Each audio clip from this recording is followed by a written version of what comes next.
Girivardhari Yasodhanandana Prajajanaranjana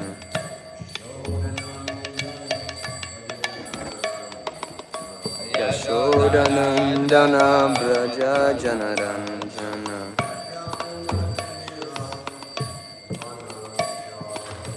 Yamunatira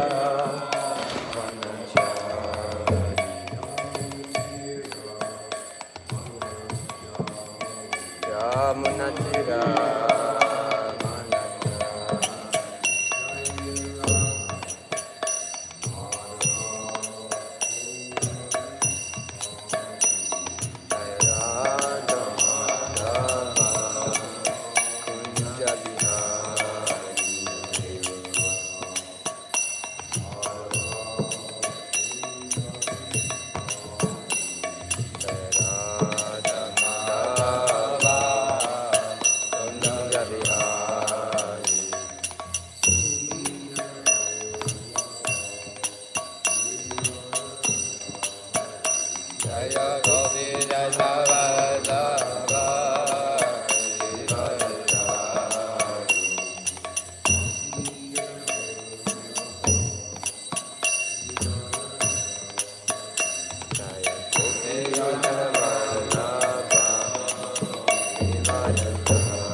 Yashodanandana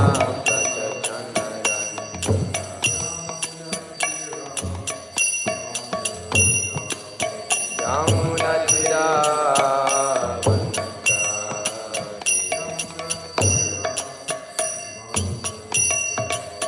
Yamunatira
Bhagavate Vasudevaya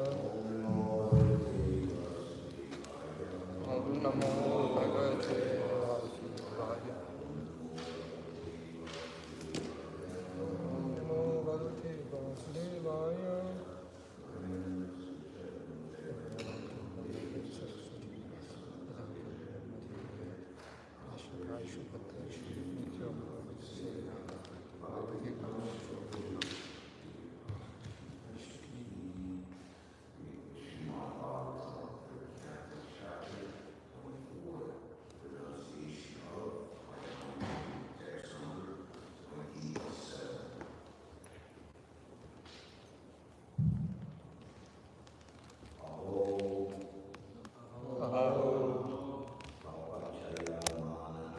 Apachanamana Niraye, Sphere, Amangalai, Kalena, Bhuyasa, Nunam, Prasiddhanitaha,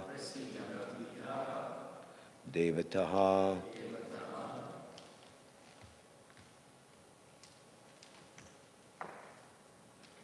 Aho papa, aho papa chamananam. Niraye sver amangalai. Kalena bhuyasa nunam. Prasiddhan nitiha devataha. Aho panchamanan, aho papa shamananam. Niraye sver amangalai. Kalena bhuyasa nunam. Prasiddhan nitiha devataha. Aho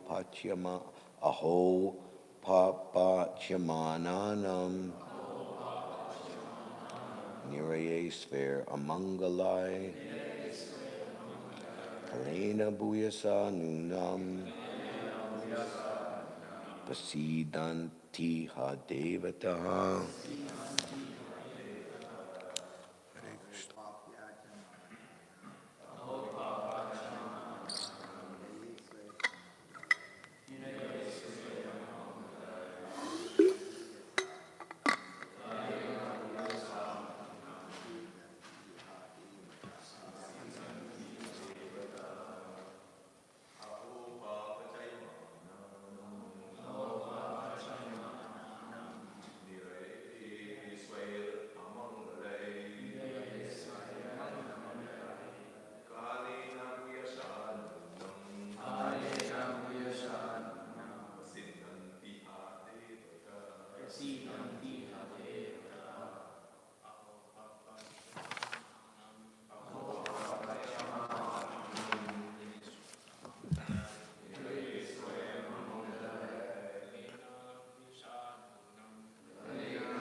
Ladies?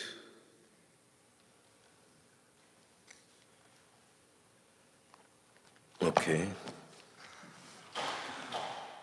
No?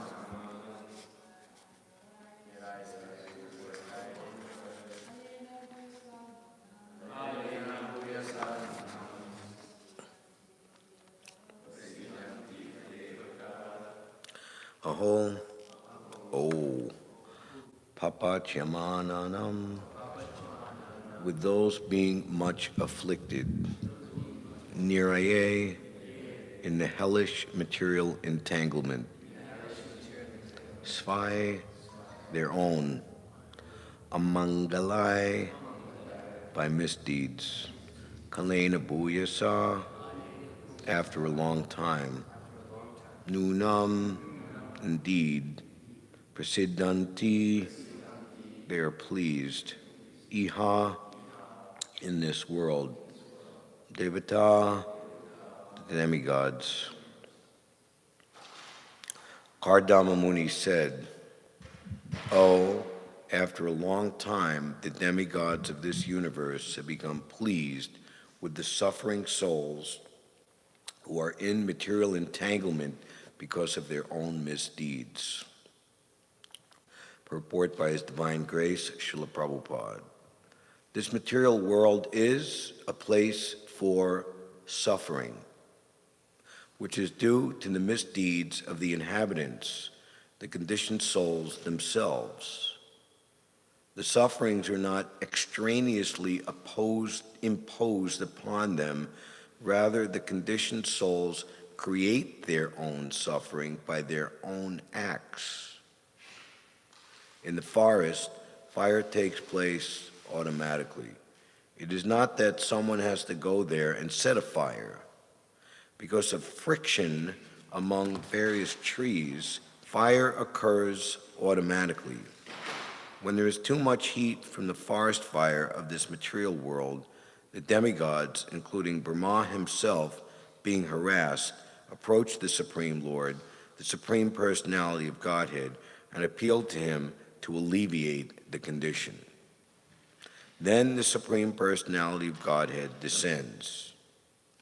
In other words, when the demigods become distressed by the sufferings of the conditioned souls, they approach the Lord to remedy the suffering. And the personality of Godhead descends. When the Lord descends, all the demigods become enlivened. Therefore, Kardama Muni said, after many, many years of human suffering, all the demigods are now satisfied because Kapila Dev, the incarnation of Godhead, has appeared. Can I have the 10th canto, part 1, and that little table that's under there that I can put here to put the book on? Thank you. Om Ajnana-timirandasya Jananjana Shalakaya Chakshur Unmidam Dena Tasmai Shri Gurave Namaha Shri Chaitanya Manobishtam Stapitam Dena Bhutale Svayam Rupa Kadamayam Didati Svapadantikam Vandeham Shri Guru Shri Yuta Padakamalam Shri Gurun Vaishnavamscha Shri Rupam Sagrajatam Sahagana Raganatan Vidam Tam Sajivam Sadvaitam Savadutam Parijana Sahitam Shri Krishna Chaitanya Devam Shri Radha Krishna Padan Sahagana Lalita Shri Vishaka Vidamscha Hey Krishna Karuna Sindhu Dinabandho Jagatpate Gopisha Gopika Kanta Radha Kanta Namostute Tapta Kanchana Gorangi Radhe Vrindavaneshwari Vishabhanu Sute Devi Pranamami Hari Priye Panchakalpa Tirubhyascha Kripasindubhya Eva Cha Patitanam Pavanebhyo Vaishnavebhyo Namo Namaha Jaya Shri Krishna Chaitanya Prabhu Nityananda Shri Advaita Gadadhar Shri Vasadi Gora Bhakta Vrinda Hare Krishna, Krishna Krishna, Hare Hare, Hare Rama, Rama Rama, Hare Hare. Dibyad Vrindaranya, Kalpadrumada, Srimad Ratnagara Singhasanasto, Srimad Radha Shilagovinda Devo, Prastalabi, Savyamano, Smarami. Nama Om Vishnu Padaya Krishna Prastaya Bhutale Srimate Bhakti Vedanta Swami Iti Namane Namaste Sarasvati Deve Gauravani Pracharane Nirvishesha Sunyavadi Paskita Deshatarane. Kardama Muni said, "Oh, after a long time, the demigods of this universe have become pleased with the suffering souls who are in material entanglement because of their own misdeeds." So, these verses yesterday, today, and some more to follow. Kardama Muni is praising the appearance of the Supreme Personality of Godhead, who appeared seemingly, quote unquote, as his son. Actually, this is the first verse that he's speaking. Yesterday was a description of Kardama Muni approaching him in a secluded place and offering obeisances. So a great self-realized personality like Kardama Muni, when he ascertains that the Lord has appeared as an incarnation, they speak very profound words that ultimately show and prove that the personality of Godhead is indeed the personality of Godhead. One of the greatest examples, of course, is Srila Rupa Goswami when he ascertained Chaitanya Mahaprabhu to be Krishna himself, spoke these immortal words, Namo Mahavadanaya, Krishna Prema Pradayate, Krishnaya, Krishna Chaitanya, Namne Gora Tvashe Namaha. And like Kardama Muni here is pointing out, the personality of Godhead appears to save the fallen conditioned souls. And Krishna himself says that in the Bhagavad Gita, in the 4th chapter, Paritranaya sadhunam vinashaya traduskritam dharma samstapanataya sambhavami yuge yuge. Whenever and wherever there is the decline in religious practice and a predominant rise of irreligion, at that time I descend myself. O great personality of Godhead, Lord Chaitanya, you are Krishna himself, because you are delivering, distributing what no other incarnation has ever given before, and we might add, what no other, save and except Krishna himself, can distribute, Krishna Prema, pure love of Godhead.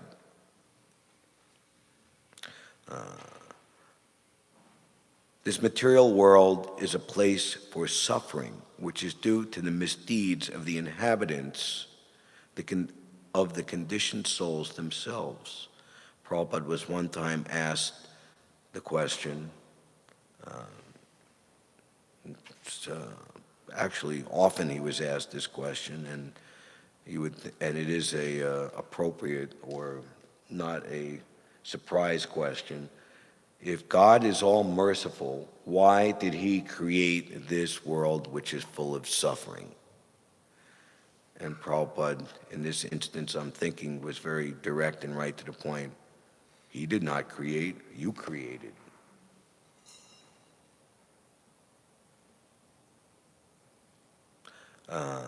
This material world is an unwanted place, or a place undesirable for us to be, because our natural position as part and parcel of Krishna, who is always joyful and happy, is always to be ourselves joyful and happy.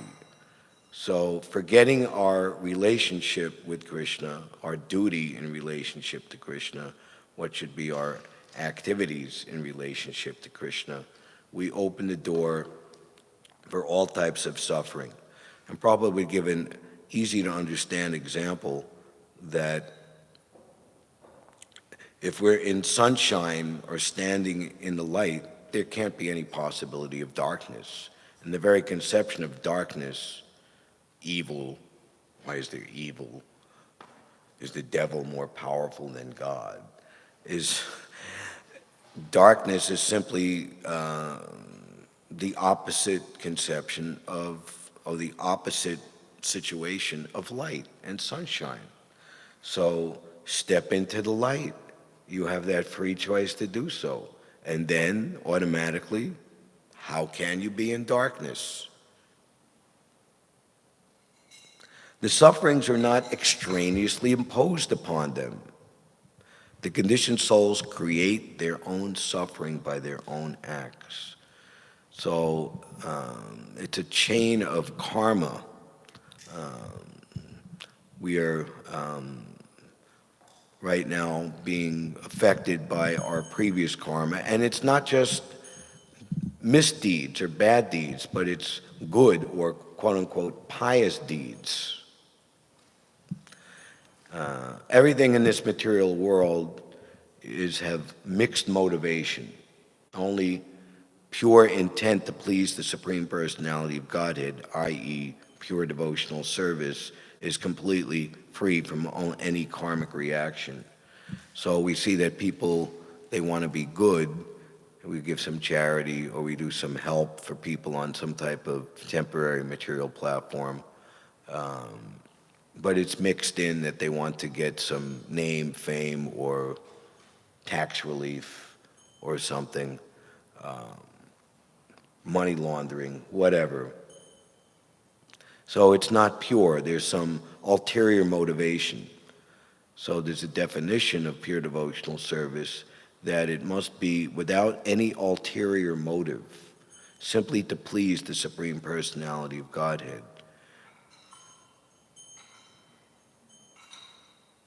They create their own suffering by their own acts. So Krishna's process to become free from this material world is to take shelter of his pure devotee spiritual master. And one of the most important regulative principles of devotional service, as described in the beginning of the Nectar Devotion, is to take shelter of the spiritual master by the process of initiation. And at the time of initiation, all the previous karma that one has implicated himself in is removed. And one simply at that time, relieved of the effects of the previous karma, now by performance of sadhana bhakti, the desires to commit activities or involve oneself in thoughts or desires averse to the personality of Godhead, that needs to be purified or corrected through the self-same process of devotional service. When the Navayogendras were instructing Maharaj Nimi in the 11th canto, I believe it's the 2nd chapter, there's a verse that's describing that performance of devotional service automatically creates viraktir, or detachment. Detachment is different than renunciation, which has its flip side of aversion, attachment and aversion. And the example is given that a hungry man, when he is eating, he feels his hunger going away and his satisfaction increase. So, unlike impersonalistic or voidistic ideas or conceptions or so-called theologies, Krishna consciousness is based on uncovering our original desire or replacing the morbid desires to have some type of involvement in this material world with the natural, original consciousness of ourself in eternal life of bliss and knowledge. Prabhupada says in his early on explanation of the Maha Mantra, it is not an artificial imposition on the mind, it is our original consciousness.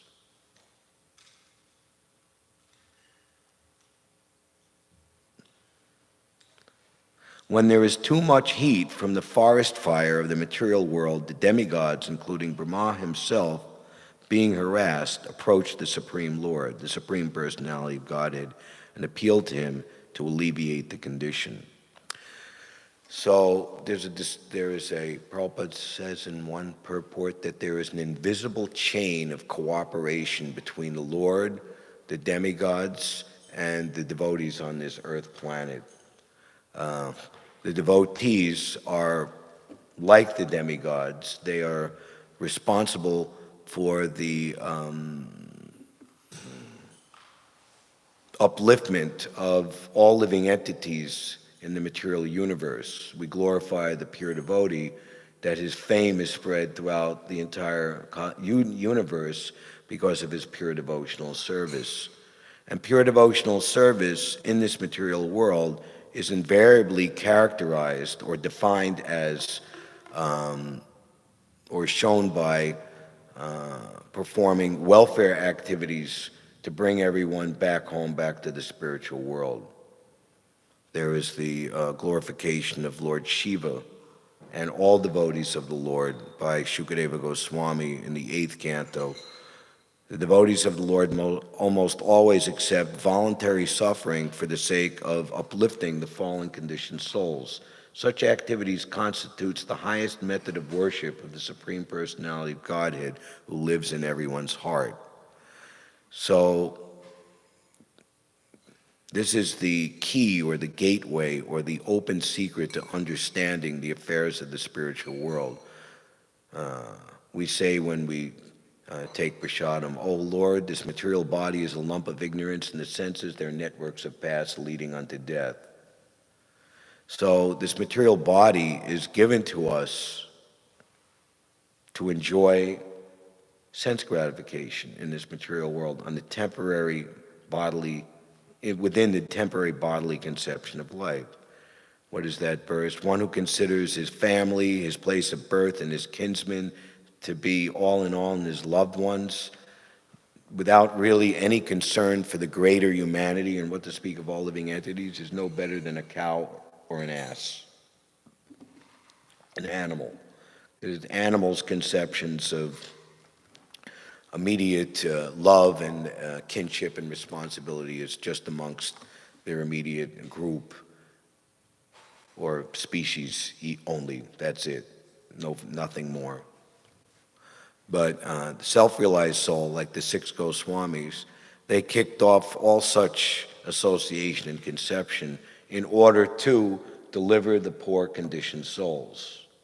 So there's a very nice verse in the beginning of the epic Adi Leela chapter 7 of the Chaitanya Charitamrita that Lord Chaitanya, he propounds his Sankirtan movement, which is the most exalted and most glorious demonstration of the Lord's and his pure devotees uplifting and saving the fallen conditioned souls. Indeed, it was that other Prabodhananda Saraswati, he describes other incarnations of Godhead when they appeared and what they did, but it doesn't come anywhere close in comparison to what Lord Chaitanya has given through his Sankirtan movement, the chanting of the holy names, which he himself personally demonstrated.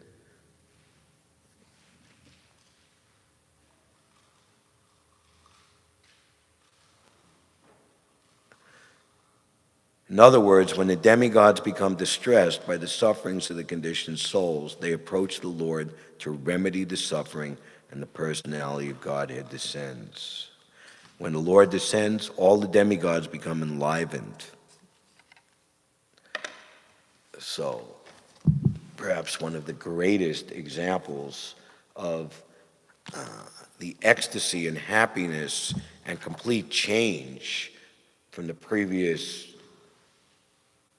depressing, morbid, demoniac atmosphere was when Lord Krishna himself appeared, which we will be celebrating our next big festival, Sri Janmashtami. 10th Canto, Chapter 3, verses 1 through 5. Thereafter, at the auspicious time for the appearance of the Lord, the entire universe was surcharged with all the qualities of goodness, beauty, and peace. The constellation Rohini appeared, as did stars like Ashvini. The sun, the moon, and the other stars and planets were very peaceful. All directions appeared extremely pleasing, and the beautiful stars twinkled in the cloudless sky. Decorated with towns, villages, mines, and pasturing grounds, the earth seemed all auspicious. The rivers flowed with clear water, and the lakes and vast reservoirs full of lilies and lotuses were extremely beautiful. And the trees and green plants full of flowers and leaves, pleasing to the eyes, birds like cuckoos and swarms of bees began chanting with sweet voices for the sake of the demigods.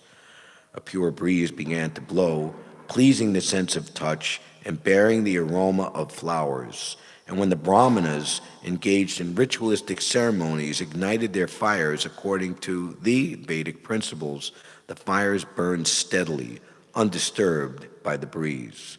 Thus, when the birthless Lord Vishnu, the Supreme Personality of Godhead, was about to appear, the saints and Brahmanas, who had always been disturbed by demons like Kamsa and his men, felt peace within the core of their hearts, and kettle drums simultaneously vibrated from the upper planetary system.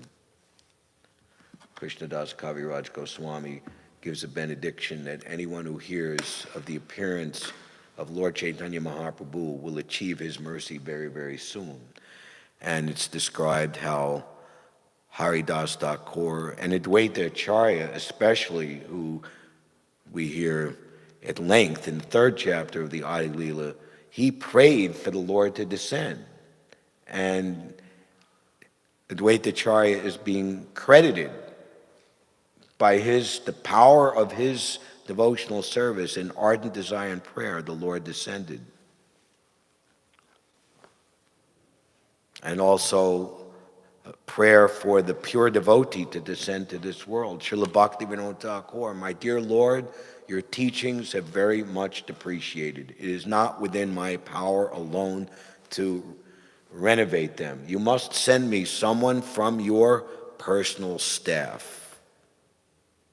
Srila Prabhupada describing this most glorious personality, Srila Bhaktisiddhanta Saraswati Goswami Prabhupada, what can I say?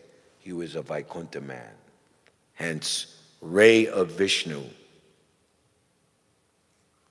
Srila Rupa Goswami gave such tremendous gifts,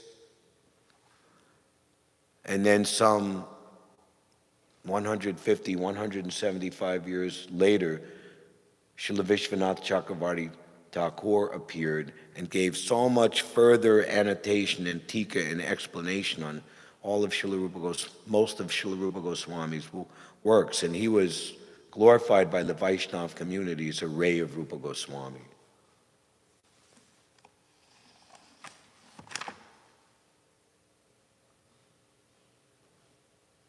After many, many years of human suffering, all the demigods are now satisfied because Kapila Dev, the incarnation of Godhead, has appeared.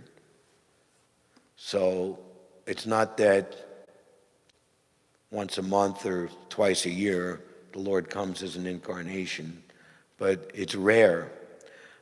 The Lord's incarnation is so powerful and great that it creates such a powerful change and auspicious opportunity that lasts for a very, very long time.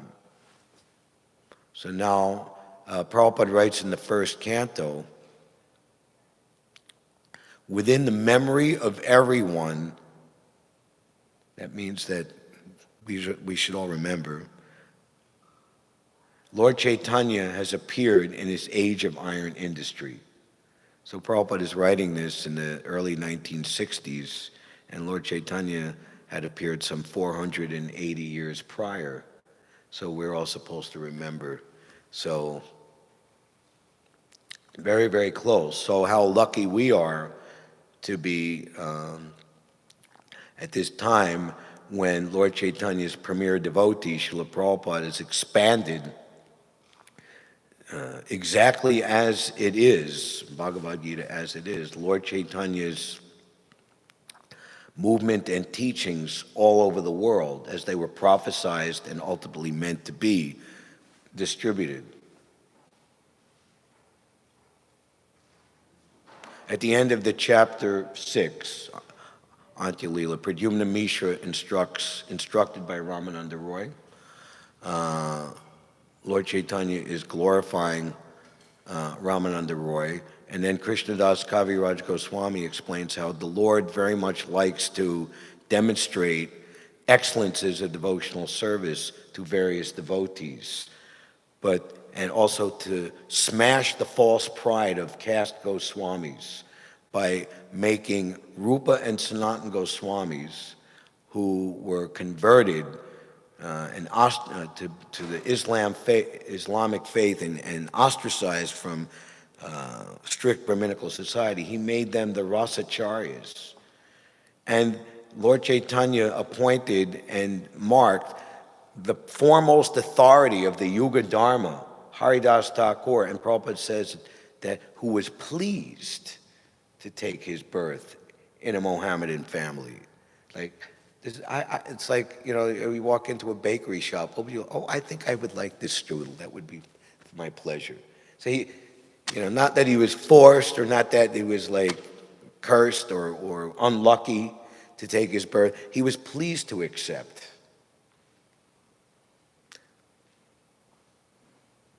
The Lord knows very well how to demonstrate the glories of his devotees, and just like an artist sets up an easel and paints his masterpiece, so he creates the various lives of his devotees. And Prabhupada, he very much appreciated devotees coming from the local area and being fixed in that local area, and again, preaching to the people of that local place, which is a great example, like, oh, you're like me, and you've taken to this Krishna consciousness, so let me try also. Not that we have to bring Indians in to be all over the world in Western places and no Western people join, right?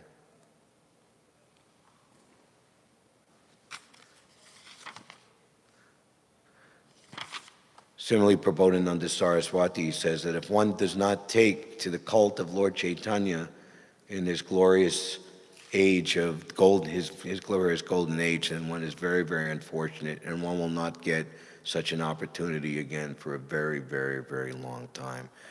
So our activity is joyful, our activity is glorious, but at the same time, there's a very great urgency that we have to act as swiftly and as strongly and as powerfully as possible to save as many people as possible.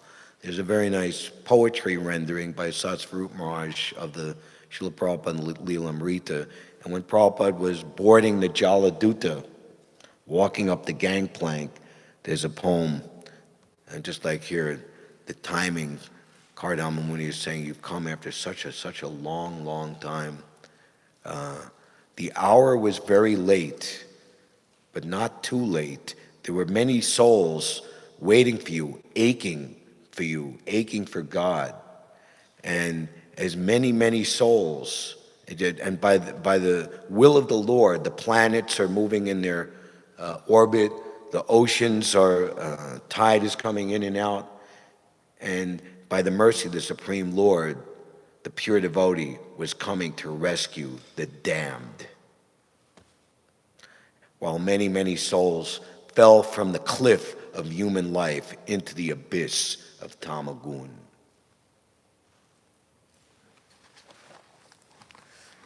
So, along with the Lord's appearance and the appearance of the Lord's pure devotees, the Lord arranges for many, many auspicious opportunities for devotees to increase in their love and devotion to Him. Bhaktivinoda Thakur writes in his Shuddha Bhakata Charana Renu that Janmastami, Ekadasi, they are the mothers of devotion for those devotees who respect them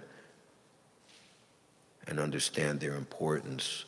So the Padma Purana is a very important and perhaps most pure and elevated of all the Puranic literatures, has many, many chapters or Mahatmyas.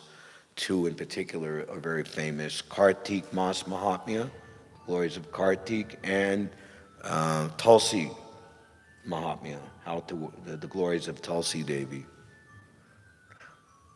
Bing, ba-dum, ba-boom, boom, boom, ba-doo, ba-doo-doo-doo, boop. Can that be turned off? Hare Krishna.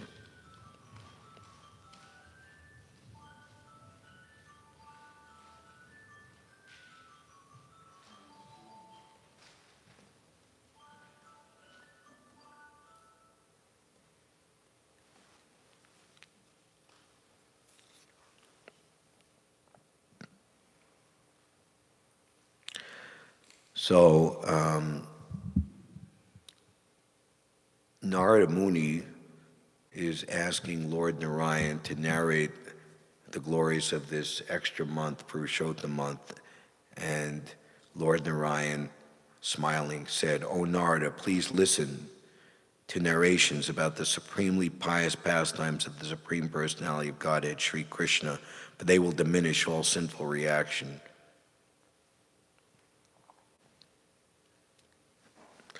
Narada inquired, "I have heard the glories of all months, including Kartik, Chaitra, but which month is this Purushottam? O Ocean of Mercy, please tell me about this sacred month."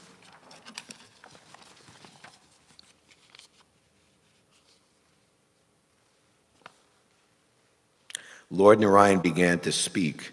"O Narada, I'm going to tell you something which was previously explained by Lord Sri Krishna to Maharaj Yudhishthira. Once Dharmaraj Yudhishthira lost everything, his empire, his palace, and even his chaste wife Draupadi to Duryodhan in a gambling match. At that time, Draupadi was insulted by Dushasan in front of the whole royal assembly.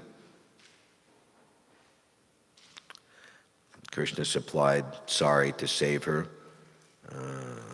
and they were banished, and they left the kingdom, and they lived in the Kama Vaka forest. So Krishna visited them one time, and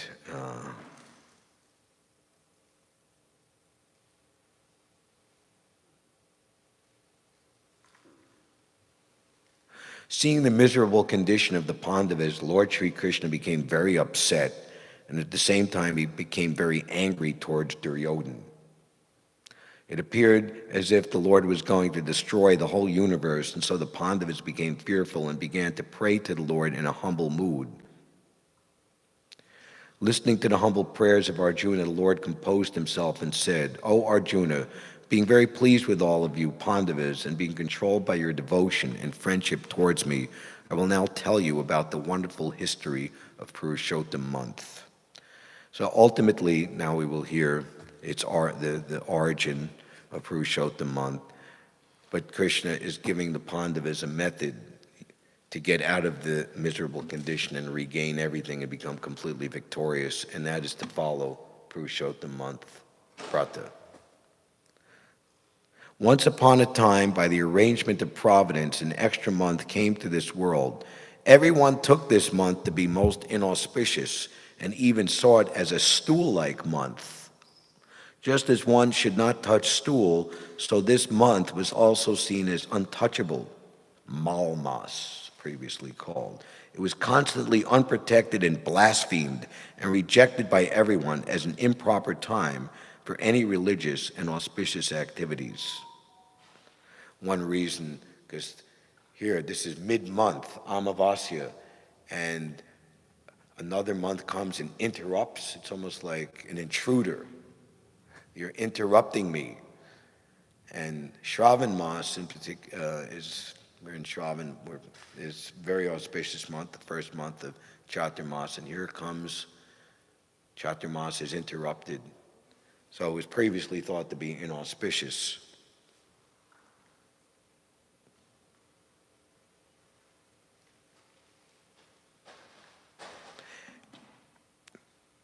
Being so rejected by all human beings and constantly hearing only bad words and blasphemy, this extra month became very sad. She, personified, came to Vaikuntha to explain her sorrowful situation to the Lord. Seeing Lord Vishnu on his simhasan, he fell down at his lotus feet in a mood of great sorrow and grief. Tears were falling profusely from her eyes. She started praying to the Lord, "O ocean of mercy, I have come to you helpless. I have been rejected and blasphemed by all peoples of the world. Please protect me. Please show me your mercy."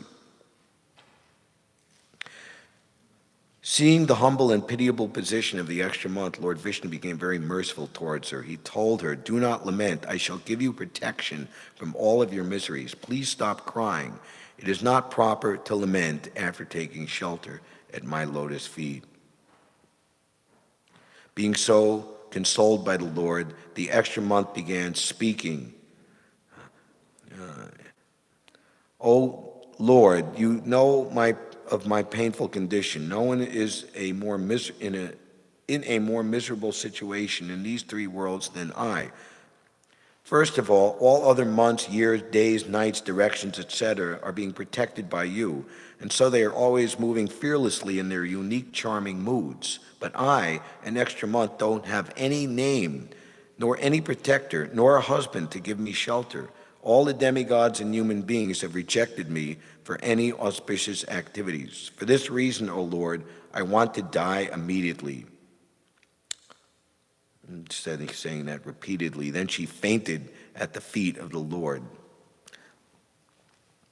So we see now that Lord Vishnu, he is going to bring it up, the situation, to the highest platform. He's going to take the extra month.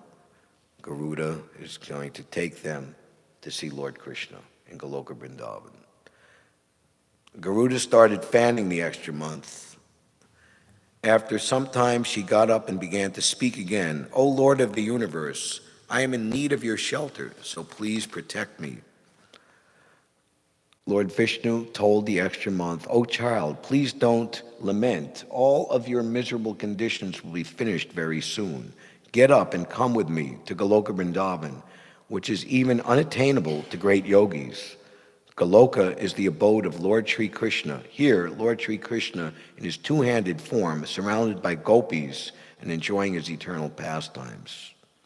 The Supreme Sri Krishna of Goloka will deliver you from all of your miseries. Please come with me." Speaking in this way, Lord Vishnu took Malmas, the extra month, to Goloka by catching her by the hand.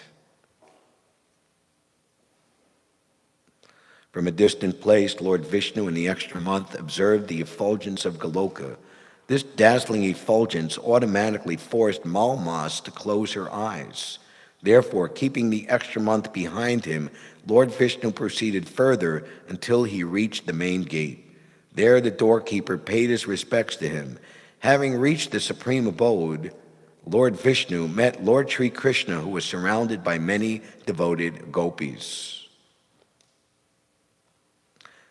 So we see in the Krishna book how all of the sons of a particular Brahmin were died at childbirth, and the Brahmin came to complain, "What type of government is this?" And ultimately, it was Mahavishnu who had taken the children, and his motivation was that he knew that Krishna would bring Arjuna, and they would ultimately find out what would happen, but Mahavishnu would get the darshan of Krishna and Arjuna, and the children would be returned, and everything was nice. So,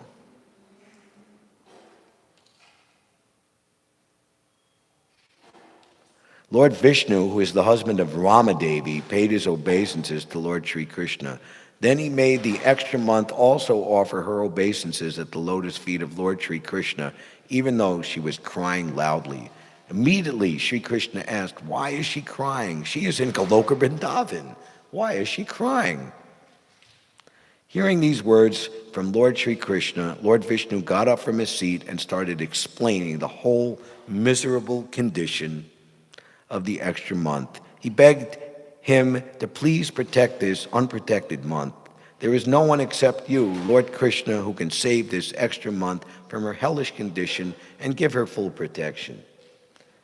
Having said these words, Lord Vishnu remained standing in front of Lord Krishna with folded hands.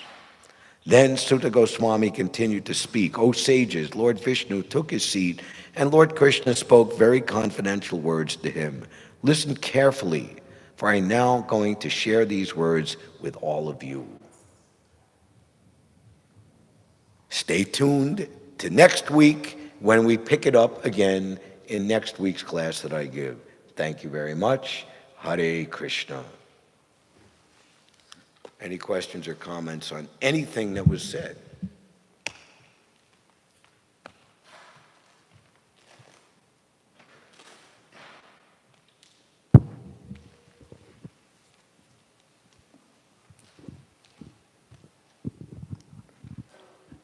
During the Prabhupada's time, this Purushottam Mass we are not celebrating, right? So how come we are,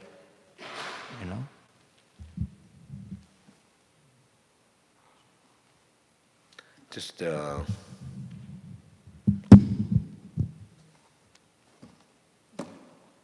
what would you say? No, I Why? just curiosity because so many things are coming up. Well, how about within the realm of more and more aspects of, I won't just say Vedic, but devotional culture, Gaudiya Vaishnava culture of being understood.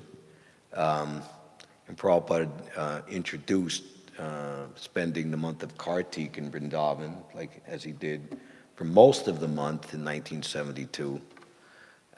You hear the memoirs of devotees who were there at the time, particularly I'm thinking of Vishaka Devi. It's so memorable, so powerful, so life-changing. And Prabhupada speaking the nectar of devotion by the Samadhi and Bhajan Kutir of Srila Rupa Goswami. So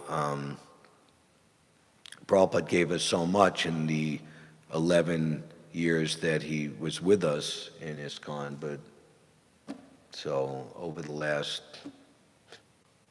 so many 5 decades since, more has come out. Obviously, this is not a bad thing or a deviation, but it's something more. But again, extra things that are I'll say this, after Prabhupada's departure, it shouldn't steer us or, what's a better word or a lighter word than deviate, kind of, our calibration should be very exact to spread Krishna consciousness. So if in the name of extra things we go off point and we don't become intense in our duty to Srila Prabhupada to expand Krishna consciousness and give as many living entities, not just people, living entities as possible to get Krishna consciousness in the name of we're doing these bratas or we're retreating, this quote-unquote, whatever it is, retreat. In war, when they say retreat, that means you were on the front lines and it's time to maybe, so you can fight another day, not get more bloody and wounded and kind of patch up your bones and get back out as soon as possible. But if you were never fighting, then what right do you have to retreat? It's like an oxymoron. It's kind of ridiculous, So I'll say that.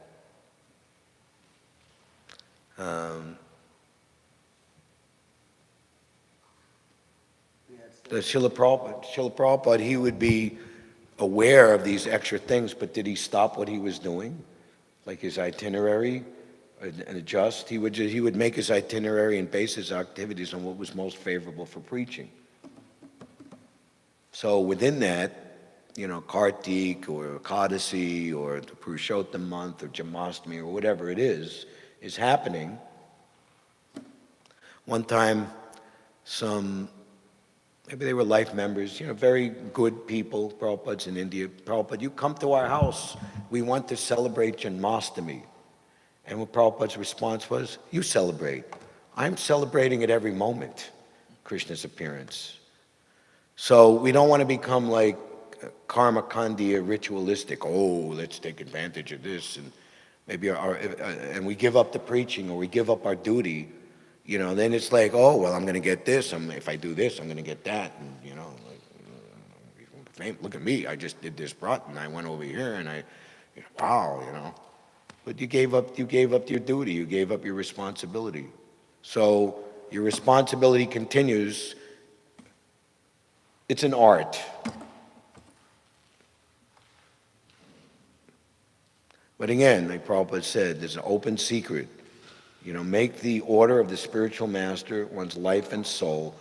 The disciple should, I think you were reading the other day, should be prepared to give up all personal considerations. The disciple shouldn't even consider whether or not he's going back home, back to Godhead.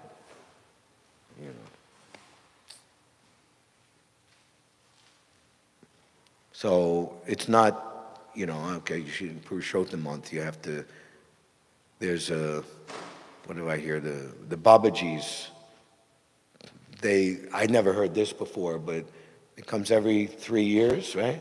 So five Purushottam months in 15 years. The first one you do in Vrindavan, the second one you do in Nandagram, the third one you do in Varshana, the fourth one you do in Govardhan, and the fifth one you do in Radhakund. And their idea is if you do like this, then after the fifth one, then you're like a perfectly self-realized soul. So we can think of so many things.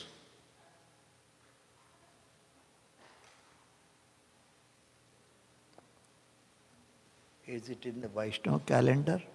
That, Celebration of Purushottam Mass? yeah, I mean, astrology, it's an Adhika Mas. In our Vaishnava calendar.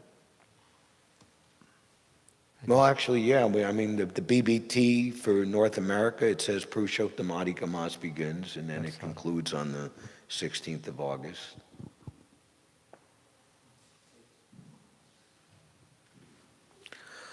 All right. Hare Krishna. Thank you all very much. Grantaraj Srimad Bhāgavatam ki jai, Shri Shri Radha Govinda ki jai, Srila Prabhupada ki jai.